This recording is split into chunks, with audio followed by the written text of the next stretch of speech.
Bienvenidos a esta segunda semana de nuestra campaña Vivir la Misa. No queremos solo ir a la misa, no queremos solo oír la misa, queremos vivirla. Y para eso, en estas 5 semanas, vamos a estar ayudándote para que podamos conocer más sobre la misa y así poderla vivir.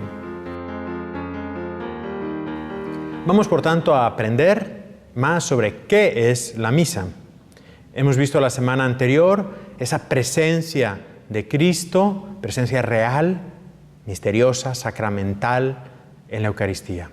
Vamos a hablar hoy de que la misa es un banquete, es una fiesta, es una celebración, es la cena del Señor, es la fracción del pan, es una fiesta comunitaria.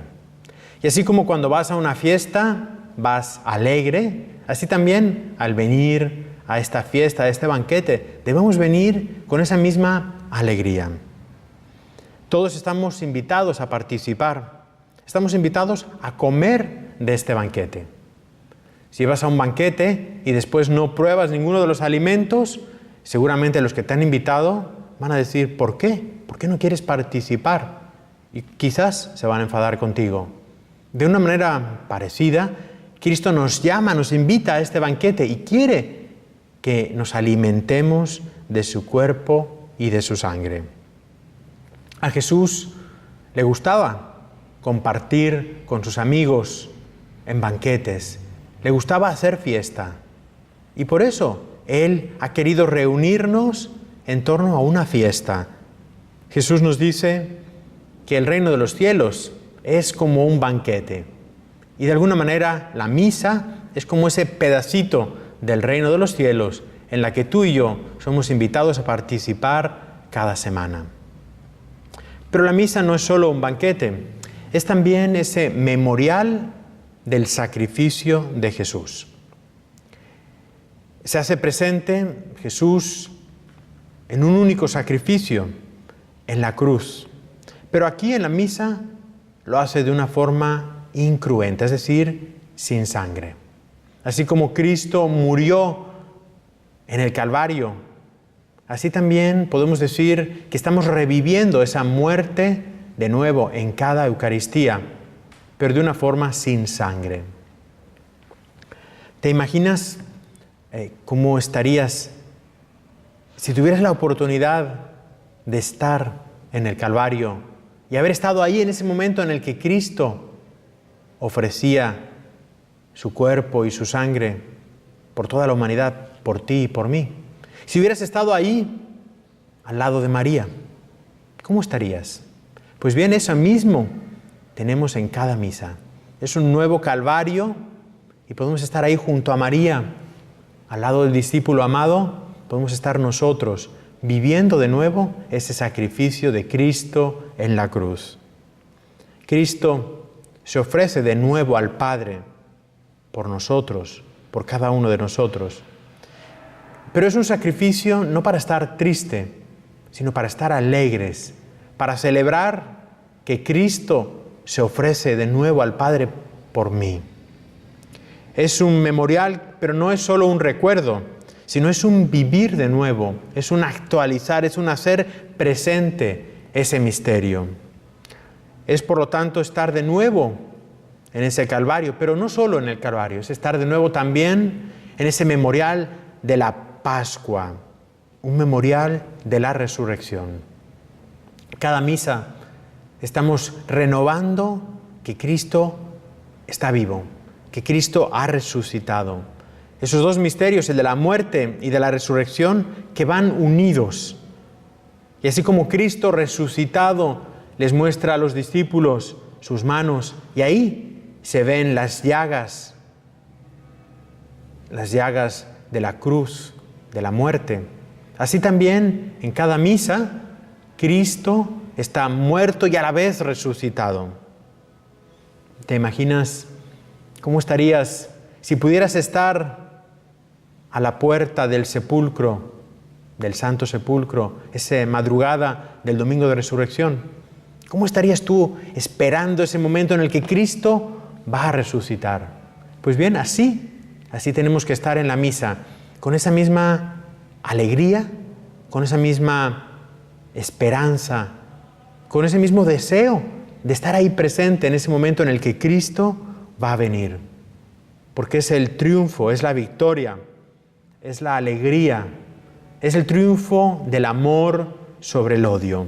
Eso es cada misa, un memorial de esa pasión, un memorial también de la resurrección.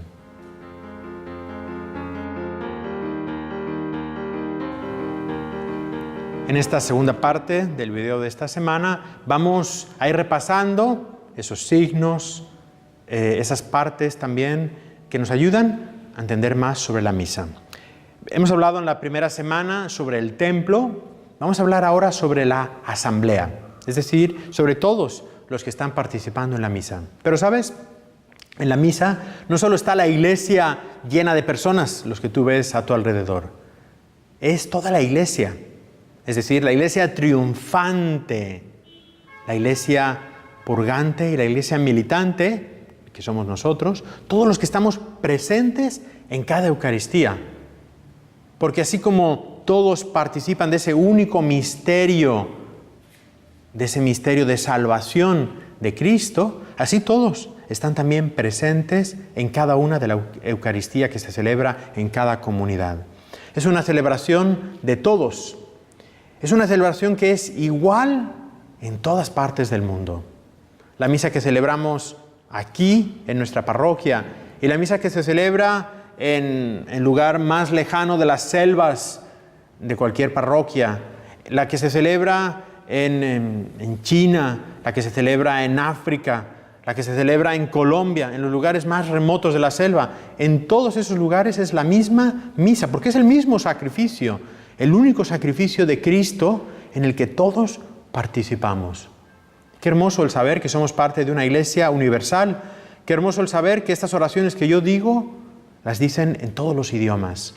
Y que aunque yo no entienda, quizás has tenido esa experiencia, que yo no entienda, voy a un lugar donde se habla otro idioma y no entiendo ese idioma, pero en la misa no me siento extraño, porque sé perfectamente lo que está sucediendo, porque yo puedo participar, aunque no entienda el idioma, porque sé que soy parte de ese sacrificio de Cristo que está ahí presente y actuándose de una manera viva. No solo es un recuerdo, sino una presencia viva de ese memorial del Calvario, de la muerte y de la resurrección de Jesús. El pueblo se une para celebrar y por eso en las oraciones decimos todo en plural. Mi actitud debe ser una actitud comunitaria. No llego a la iglesia y estoy yo solamente rodeado de otras personas. No, somos todos una única comunidad, los que vamos a alabar a nuestro Señor, los que vamos a vivir ese encuentro con Cristo. Otra de las cosas que vemos en las iglesias son flores, como estas que tenemos aquí, tan hermosas. Las flores son ese signo de alegría, de vida, de felicidad. Cuando amamos a una persona, le llevamos flores para indicar esa alegría que tenemos por esa persona. Cuando un niño nace, llevamos flores a la mamá, significando esa alegría de esa nueva vida. Así también en nuestras iglesias ponemos flores para significar esa alegría, para significar que estamos compartiendo un gozo de estar con el Señor. Pero no solo tenemos flores también, junto al altar siempre están las velas. Estas velas que simbolizan esta luz de Cristo. Cristo que dijo que soy la luz del mundo y el que está conmigo no anda en tinieblas. También simbolizan estas velas el fuego, que es ese poder de Dios, el fuego del Espíritu Santo. Normalmente tenemos 1 o 3 velas en el altar o junto al altar y además también tenemos ocasión de poner velas muchas veces junto a las imágenes. Esas velas junto a las imágenes no es solamente una ofrenda que yo hago, sino es también una presencia. Yo me voy, pero dejo esta vela aquí para simbolizar mi presencia aquí, para simbolizar mi oración. Todos estos símbolos, todas estas cosas que vemos en la iglesia nos tienen que ayudar para conocer más, para poder así vivir mejor nuestra misa. Seguimos conociendo más sobre la Eucaristía y ahora vamos a hablar sobre esas acciones, sobre esas actitudes que nosotros tenemos que tener al estar en la Eucaristía. Y la primera del día de hoy, de esta semana, es mirar. Mirar, ¿sí? Mirar. Cuando vamos a la iglesia, cuando estamos en la Eucaristía, en la misa, tenemos que mirar. Pero no mirar como quien va a un espectáculo, no mirar como quien va a curiosear. Tenemos que mirar como quien participa de un misterio, como quien está presente en algo que se hace vida de nuevo. Y por lo tanto tenemos que ver todos los detalles. La misa está llena de detalles, de gestos, de ritos, de rituales que vamos a estar hablando en estas semanas, que algunos ya hemos visto y vamos a ver más. Y tenemos que estar con atención. Decíamos que posiblemente ya has tenido miles de misas. Y sin embargo muchas veces no miramos lo que sucede. Tendríamos que estar atentos a todos los detalles para así disfrutarlos. Si estoy despistado, si de repente estoy pensando en otras cosas, el actuarme, el mirar lo que sucede, me debe ayudar para regresar de nuevo. Si cuando estoy despistado veo que el sacerdote está con las manos en alto, quiere decir que estamos haciendo una oración y me tiene que ayudar para yo también entrar en ese momento de oración. Si cuando estoy despistado y miro y veo a mis hermanos que están orando, me tiene que ayudar también a mí a orar, a entrar en ese momento de comunicación personal, de diálogo con Jesús. Pero no solo tengo que mirar, también tengo que dejarme mirar por Dios. La mirada de Dios, la mirada de amor, la mirada de misericordia de Jesús. Esa mirada que pudo perdonar a Pedro, esa mirada que perdonó a la mujer pecadora, esa mirada desde la cruz donde Jesús nos entregó a su madre. Esa mirada es la mirada de Dios. Esa es la mirada que cada vez que yo vengo a la Eucaristía me está mirando. Cristo me mira.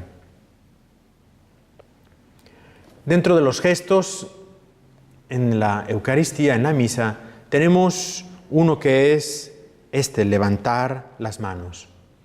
Un gesto de oración, un gesto de petición. Estamos pidiéndole a Dios que venga y que escuche nuestra oración. El misal indica los gestos que el sacerdote debe hacer. El sacerdote no inventa los gestos en cada momento. El sacerdote en todo momento está siguiendo lo que dice el misal, lo que se llama las rúbricas. En el misal hay como unas letras en rojo que le dicen al sacerdote lo que ya debe hacer. Después, claro, el sacerdote ya lo hace de memoria, ya lo sabe. Las rúbricas están hechas para el sacerdote. No están hechas, no dice lo que nosotros, cómo debemos tener nuestras manos. Y por lo tanto, nosotros podemos, si queremos, también hacer algunos gestos con nuestras manos. Podemos también abrir nuestras manos para orar. ¿Por qué no? Pero siempre debe hacerse con moderación, con discreción, con prudencia, viendo también lo que es la costumbre. Imagínate que tú fueras a una iglesia y te pones tú a alabar con las manos así cuando no es la costumbre. ¿Qué van a pensar los demás? Somos una comunidad, hemos dicho que estamos todos juntos. Pero tú puedes también, cuando el sacerdote está orando, cuando está diciendo una oración, tú puedes también, si quieres, abrir tus manos para hacer también esa oración junto con el sacerdote. Pero siempre, de nuevo, con prudencia, con moderación. Ese gesto de levantar nuestras manos a lo alto. Levanto mis manos a lo alto para recibir del Señor, como que si el Señor depositara en mis manos sus gracias. Vamos ahora a repasar más partes de la misa. En el primer video hemos visto todo lo que eran los ritos iniciales, esa entrada, esa oración inicial, ese pedir perdón, el gloria, ese momento de alabanza. ¿Qué sigue después? Viene la liturgia de la palabra. En la misa tenemos dos grandes liturgias, la liturgia de la palabra y la liturgia eucarística. La liturgia de la palabra es una de las partes más importantes de la misa. Nos sentamos para escuchar, nos sentamos para que el Señor nos instruya, así como el pueblo de Israel se sentaba para escuchar al Señor, como Dios le dice, escucha a Israel, también nosotros nos sentamos para escuchar al Señor. Señor, ¿a quién iremos? Tú tienes palabras de vida eterna. Y por eso, en la liturgia de la palabra, estamos sentados. El profeta Nehemías, en el capítulo 8, nos cuenta que el pueblo de Israel se reunió para escuchar la palabra. Y nos dice el profeta que al escuchar la palabra de Dios, todo el pueblo se puso a llorar. ¿Cómo escuchaba ese pueblo esa palabra de Dios? ¿Cómo llegaba esa palabra de Dios al corazón de cada uno de ellos para que todos se hayan puesto a llorar por esa palabra que les llegaba al corazón? Y yo me pregunto, cuando nosotros nos sentamos para escuchar la palabra, ¿la escuchamos con esa misma devoción? ¿La escuchamos con ese mismo deseo de escuchar lo que Dios me viene a decir a mí? Si ese fuera el único momento en el que yo en toda mi vida voy a escuchar la palabra de Dios, ¿cómo estaría? Debemos estar atentos, debemos estar con respeto, debemos estar siguiendo. Tenemos en nuestra parroquia, en muchas de las parroquias, los misales para que podamos leerla, para que no solamente la escucho con el lector que la está proclamando, sino que también yo puedo leerla. Cuantos más sentidos participen, más atento voy a estar. Acuérdate también de los discípulos de Emaús, que dicen cómo ardía nuestro corazón cuando Jesús les hablaba y les explicaba las Escrituras. Así también debería estar ardiendo mi corazón cuando estoy escuchando la palabra de Dios y cuando se me están explicando las Escrituras. La palabra que es viva y eficaz. Una palabra que nos dice San Pablo que es como penetrante, como una espada de dos filos, que entra en mi corazón, pero entra no para hacerme daño, sino para sanarme, para purificarme. Es una palabra actual, porque la palabra de Dios es siempre viva. Es mi historia. La Biblia es la historia de amor de Dios y los hombres. La historia de amor de Dios y cada uno de nosotros. Es mi historia. La Biblia la escucho no como algo del pasado, como algo que sucedió con el pueblo de Israel, sino como algo que me sucede a mí, como algo que está presente en mi vida. Es una celebración de la palabra. Al final de proclamar la palabra, el lector dice, palabra de Dios. Y todos respondemos en la primera y la segunda lectura, te alabamos, Señor. Es Cristo que nos da su alimento por medio de la palabra. Por eso también algunas veces decimos que es la mesa de la palabra. Así como está el altar, también está de alguna manera el ambón, el lugar donde se predica, que es un lugar donde también vamos a recibir un alimento por medio de la palabra. Cuando hay una lectura, normalmente es del Antiguo o del Nuevo Testamento. Cuando hay dos lecturas, en los domingos, en las fiestas, suele haber una del Antiguo Testamento primero y luego una del Nuevo Testamento. En el medio están los salmos.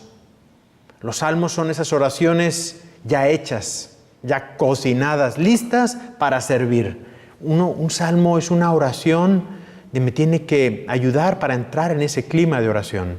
Y normalmente nosotros repetimos una de las estrofas, que son como esos estribillos, como esas jaculatorias que podemos usar, que nos recuerdan esa disposición de nuestra alma, de alabar al Señor, de pedirle, de darle gracias, de glorificarle.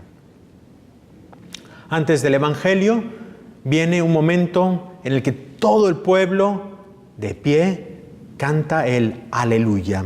Aleluya es una palabra hebrea que significa alaben a Yahvé. Alabamos a Dios porque Él se hace presente y porque nos va a hablar. Nos va a hablar por medio del Evangelio. Antes de llegar al momento del Evangelio, recordemos que el sacerdote o el diácono, si hay un diácono, llega al altar y ahí hace una oración en secreto, una oración que la dice para él, pero que también nosotros podemos participar. Y ahí dice el sacerdote que quiere que esté en sus labios y en su corazón. Jesucristo esté en sus labios y en su corazón para que anuncie dignamente el Evangelio. Para escuchar el Evangelio todos nos ponemos de pie, porque viene Cristo a hablarnos y como en esa reverencia nos ponemos de pie. No te dejes llevar a veces por una devoción equivocada diciendo, no, yo siento más devoción si escucho el Evangelio de rodillas.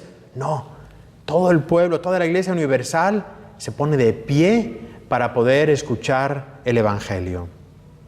Y así escuchamos el Evangelio y al final el sacerdote dice, palabra del Señor.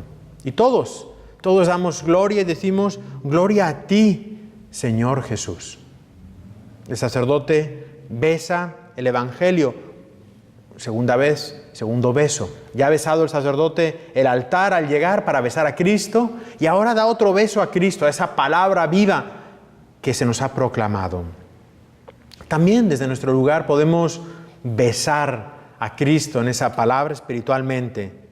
Y de nuevo el sacerdote, cuando besa el Evangelio o el diácono, hace también otra oración secreta, una oración que es solo para él, pero que también tú puedes participar. Y dice, por el Evangelio leído, que se me borren los pecados. Al haber yo hecho esta proclamación, pido al Señor que también me ayude a mí a que se perdonen mis pecados. Después de eso, el sacerdote normalmente se dirige al centro o también puede ser desde el podio para dar la homilía. Muchas veces pensamos que la homilía es la parte más importante de la misa y no es así. Es una parte de las misas solamente. Es una parte importante, ciertamente, porque nos va a ayudar a entender mejor esa palabra que ha sido proclamada. La homilía debe ser una ayuda para entender cuál es el mensaje de Dios, cuál es el mensaje que a mí me dice esta palabra. Lo importante es tener una buena disposición. Puede ser que el padre sea más elocuente o menos elocuente. En la Iglesia de Dios hay de todo. Hay grandes predicadores, hay predicadores medianos y hay predicadores que a lo mejor hacen apenas su labor poniendo todo, pero quizás no pueden comunicar tan bien esa palabra de Dios. Lo importante es mi disposición. Yo estoy allí para escuchar lo que Dios me dice. Y Dios puede usar al gran predicador, pero también puede usar al predicador mediocre o incluso a un mal predicador, porque Dios me habla a mí. El Papa nos recomienda, el Papa Francisco, que las homilías sean cortas y que en la homilía tengamos una idea, un sentimiento y un propósito, un compromiso. El ideal es que me mueva lo que yo estoy escuchando a hacer algo. No solamente a entender, sino que me mueva. ¿Qué voy a hacer yo? Después de haber escuchado esta palabra de Dios que se me ha explicado, ¿qué es lo que en mi corazón nace como deseo? Normalmente, después de la homilía, el sacerdote se sienta por unos instantes. Es un momento de silencio, donde vamos por unos instantes, solamente puede ser unos segundos, ¿verdad? Un minuto, donde vamos a reflexionar. Eso que he escuchado, ¿qué me dice a mí? ¿Qué es lo que Dios a mí me está diciendo en este momento? Es un momento quizás también para renovar ese compromiso, eso que he escuchado, ese compromiso que se me ha ofrecido, de lo que yo puedo hacer al escuchar esta palabra, puedo renovar y pedirle al Señor, Señor, ayúdame, porque quiero en esta semana hacer esto, y tú me vas a ayudar. Después de eso, tenemos dos partes más para terminar ya la liturgia eucarística.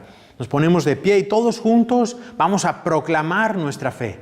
Vamos a proclamar ese credo universal. Ese credo que contiene todas las verdades de lo que es nuestra fe. Es una celebración pública de aquello en lo que creemos. Y después del credo vamos todos juntos a hacer una oración de los fieles que se llama, o oración universal, o las preces. El modo en que allí hacemos presente a toda la Iglesia universal, a toda la comunidad, y especialmente pedimos por aquellos más necesitados, por los pobres, por aquellos que están sufriendo, por los difuntos. Es un modo de traer allí a la Eucaristía, a ese momento, a todos, a toda la Iglesia universal, especialmente a aquellos que tienen más necesidades.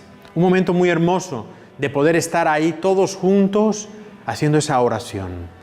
El lector, el diácono o el sacerdote es el que va a hacer las peticiones y todos nosotros vamos a responder. También nosotros vamos a poner ahí en nuestro corazón, vamos a poner ahí en nuestra petición también nuestras propias y personales peticiones que tenemos. Así se acaba esta liturgia de la palabra, una de las partes más importantes de la Eucaristía. Esperemos que la próxima vez que acudas a la misa te ayude el haber repasado rápidamente, hemos hecho casi a la velocidad de la luz, pero te ayude a repasar todas estas cosas para poderlas no solamente entender, sino para poder vivir mejor la misa.